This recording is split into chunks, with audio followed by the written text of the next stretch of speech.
were in Indianapolis over the last several days, got back Saturday night, afternoonish, and it was quite eventful. It was pretty busy from our standpoint, but man, you walk down the hallways of the Indiana Convention Center, you see guys you either know from the Los Angeles Chargers. Had a great conversation with Dylan Roney. We said hi to Jesse Minter. We saw Mike Elston, saw Steve Klinkscale. Jim Harbaugh was all over the place. And or you see guys that played at Michigan. You see fellow reporters that cover Michigan. It was the Michigan takeover with 18 Wolverines, a record, 6 offensive linemen. That was also a record. But AB, let's start with this. I guess from your perspective, what was the most impressive thing or prospect that you saw from Michigan over the last few days? Well, I want to make one thing very clear right off the bat. I was not accusing anyone on the Michigan beat. Those are our buddies, and I don't think anyone brought anything with them down to Indy. So, but most impressive guy, I mean, take your pick. There's 18 of them there. I know a bunch of guys didn't work out, which I was hoping to see a little more of. But again, something that we discussed, I don't remember if it was on a recent show or if we discussed while we were down there in Indianapolis, is that these guys for Michigan that were there had a 5 or 6 week delay compared to the rest of the prospects in terms of their season being over, and some of them opted out of bowl games to start preparing for the NFL draft. These guys were in Michigan football shape for almost until mid-January, really, when you think about it. So I'm not surprised that a couple guys were I think was Braden McGregor was dealing with an ankle injury. JJ had said something he wasn't going to run because he had a hamstring thing that was going on. So to me, I think the conversation probably revolves around JJ McCarthy. I think the most impressive thing with him is that, he put on, 17, 18 pounds, since the end of the season. And maybe he was playing a little heavier than he was listed at the end of the year. Maybe he was a little lighter. I'm not exactly sure which way it went, but he's up around 220 now, which, one of the knocks on him heading into the next level is that, had kind of a slight build, and a guy that, for being a former hockey player, certainly looked like a hockey player a lot throughout his Michigan career. But, he looked like, I saw people on our board saying he looked puffy. No, he looks like an adult. He looks like an NFL quarterback now. And again, I think throwing wise, it wasn't a perfect day, but then I don't really think you go into those type of events seeking perfection. A lot of the scouts just want to see you compete. They want to see how you fare on a variety of throws. I don't think anything that JJ did this weekend. I think it affirms the teams that had him up here. But in terms of winning, over the detractors, I don't know where things stand on that front. But I thought JJ had a good weekend. Mikey Stainer still, had about as rock solid and good a weekend as I think you could have asked for. That's a guy who I think is going to be, an impact guy on defense right away for someone, probably in the second round. Chris Jenkins had a good showing. How about Cornelius Johnson? I didn't think he had 4.45 speed, but, running like a gazelle out there. And even, Roman Wilson had said he wanted to run somewhere in the 4.2s and the 4.3s. Technically did. He just got into the 4.3 range at 4.39. And, that's nothing to shake a stick at either. And he probably even can improve on that number, given that a couple of those runs, it didn't look like he got off to the best start. But, it was impressive to hear. And because, we have our takes about these guys, right? You start to hear the national narratives about like the Michigan offensive linemen, where they say, these guys are 1 to 2 years advanced in terms of their knowledge of the game, the things they can understand, things that, when they go up to in these informal meetings and draw plays out, these guys are advanced for what they were asked to do. So all in all, maybe that's a long, me blabbering on about the weekend at large, but really hard to pick out any quote unquote disappointments, because I think guys that may have quote unquote disappointed were the ones that didn't really do much anyways. So we'll see what happens from here.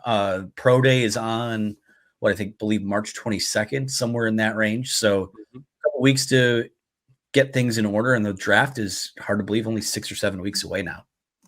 Yeah, I didn't think anyone completely disappointed, based on my expectations at least. But, we also weren't there for probably the most important part of this, which was the interview process. Now, most of these guys probably didn't have any formal interviews. JJ McCarthy had 11. I'm sure Blake Corum had a couple, but it's a lot of just kind of conversations with teams or whatever. The formal interviews, they get 15 minutes, and each team gets 30 of those. So they try to limit them. They only have so much time to get through them at all. JJ said he's going to have some in-person meetings going to different team facilities as well before the draft. I think he said after the pro day, which is March 22nd. So for him, I mean, you're looking at one, he competed out there because there were quarterbacks that decided not to. So I think you have to give him credit for that. I thought he looked pretty good. He missed a few throws, but he made a few really nice throws as well. His agility numbers were pretty good. He led all quarterbacks in the 3-cone drill. He was tied first in the 20-yard shuttle as well, which is good for him to be able to show that part of his game off because he is athletic, and that's an asset that he has to his game. I mean, man, Blake Corum in the drills like that. In the second thing about another guy that competed is Blake Corum, who said the day before he wasn't going to run the 40, and I don't know what exactly happened, but he ends up running it 4.53, a good time for him. He had slimmed down 7 pounds from what he was listed at Michigan. Then he goes through the drills, and he's just moving at another speed than the rest of these running backs. The drill where they have the 3 bags set up, where then at the last second, the guys holding the bags kind of like tilt them one way, and then you have to go to the open hole. He was reading that faster than anybody. I don't think that surprises people that have watched Blake Corum over the years, but I thought he did a really good job. He looked smooth catching the ball too, which is huge for him. He wants to show he can do more of that, he said. So I like what I saw from Blake Corum. And then Mikey Sanders. So we were in person at Lucas Oil Stadium watching his drills, and he was another guy. You had the stopwatch out. Yeah, we had the stopwatch out. We had the binoculars going as well. We were also listening to the broadcast, or you were, while we were going through it. And so we were multitasking. But, man, Mikey Sanders still, and Quinyon Mitchell, the Toledo corner, I thought is in the same category. But they just – the way they moved was just at a different level than most of the rest of the corners. So Mikey Sanders still comes out of it, and you see analysts talking about him as being the top nickelback in the draft. So to me, it was those 3 that stood out. Those are really like Michigan's 3 best players last year. So it's not surprising, but not all the time does college stuff and production translate over to the NFL and being a prospect. But in this case, it feels like it is. So I thought that was really good to see as well. But yeah, like Roman Wilson gets 4.39. Offensive linemen, those of them that worked out looked pretty good. Zach Zinter said he's getting healthier and healthier, should be good to go in 6 weeks, which is good to hear. And he will bench press at Michigan's Pro Day. But all in all, I thought it was a pretty good weekend for the Michigan or week for the Michigan guys at the Combine. Couple injuries, as you mentioned. Colson, Mike Barrett also seemed to be hurt. Braden McGregor, Zinter sat out. And I think that was it. But yeah, it did like Jalen Harrell have something going on too, or did I misremember that? He just didn't run the 40. But he went through the drills. He looked pretty good, really slim. Yeah. He said he said that training for the Combine is like becoming a track athlete, which I can imagine is the case for some of these linemen like Jalen Harrell, because it's just completely different than training for football. Yeah, and maybe it's the brain fog. Maybe it's just the fact that I had so many guys. I mean, it's crazy. I didn't even think about Blake Corum. I mean, he was another guy that I thought, you just watch the broadcast. I know that Rich Eisen's on it, so like there's always kind of a Michigan tinge to some of the analysis, but unprompted a lot. I mean, Daniel Jeremiah, who to me, I mean, I think he's up here. He's the gold standard in terms of, draft evaluators, at least that do it on TV.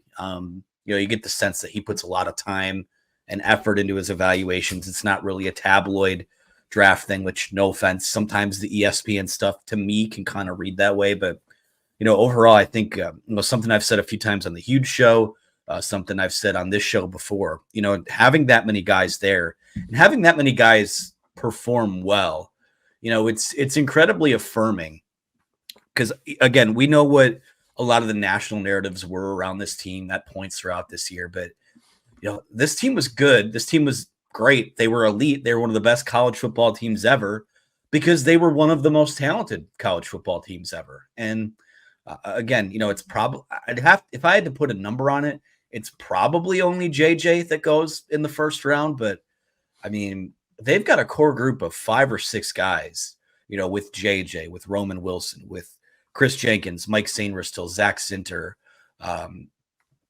I think I just forgot Blake Corum again, even though he's on the screen. But with this cluster of 5 or 6 guys, I think those are quality NFL players that I think will start and probably have success for a decent amount of time, to the point where you're watching these games on an NFL Sunday and you see Blake Corum, goes off for, let's just say, the Los Angeles Chargers, or Mikey Sainristil's playing for the Cleveland Browns and comes up and, makes a huge tackle. And you're just going to, every time you're going to remember this team for a long time, not just because of the memories you have of them from what they did during this season, but also seeing them in those different NFL uniforms and kind of just be like, man, they really did have something special there, and something that, again, I know things are going to look different moving forward. I don't know that,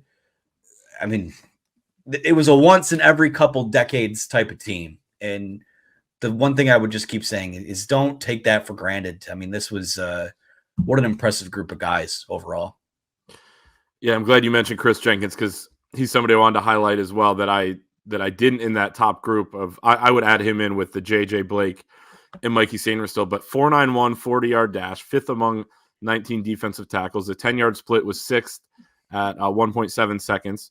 His broad jump was third among 20 defensive tackles. His 20-yard shuttle, 4.78 seconds, was seventh among 11 defensive tackles. The bench press, 29 reps, tied second among defensive tackles. So he showed out. That was the mutant, right? It was the strength combined with the speed and agility. That's why Ben Herbert gave him that nickname, and that's exactly what we saw, I think, with his workouts as well. So he's a guy that probably goes in the second, but has a chance to go to the first, just like a few of these Michigan guys outside of JJ. I agree with you, probably all of them after the first round, but Chris Jenkins is one of the guys in the conversation for being able to maybe secure a late first-round draft spot. So, yeah, draft's still a ways away, about 6 weeks or 7 weeks maybe in Detroit, but it's going to be exciting to see where these guys end up and to watch them at the next level. But anything else before we move on to basketball? Yeah, just a couple non-Michigan takeaways from the combine. I think this quarterback class is really solid. I think all five of those guys, Caleb Williams, Drake May, Jaden Daniels, JJ McCarthy, Bo Nix, so 6 guys, Michael Penix as well. I thought all of them looked pretty. The ones that did work out, I thought looked good. The ones that didn't, we know what Caleb Williams is. The quarterback class is good. He's afraid to compete. Maybe.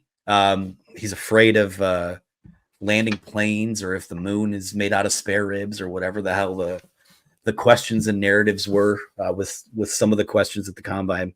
The wide receiver class is loaded too. We watched almost all those workouts on Saturday while watching JJ. You start thinking about the offensive line group. I think this draft in general has a chance to be one of the better, more talent-rich NFL drafts.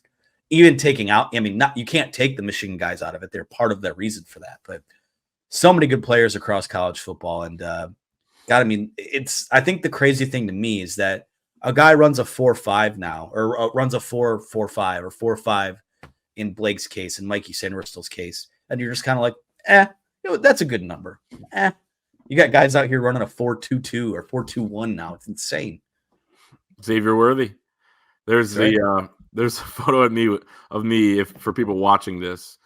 Stopwatch, we got the binoculars as well. Photo credit to Anthony on that one. But yeah, no, it was fun seeing it in person. So that was that's the NFL Combine. We'll obviously talk more draft as the weeks go on before late April, when the draft comes in our backyard to Detroit, Michigan. So excited for that.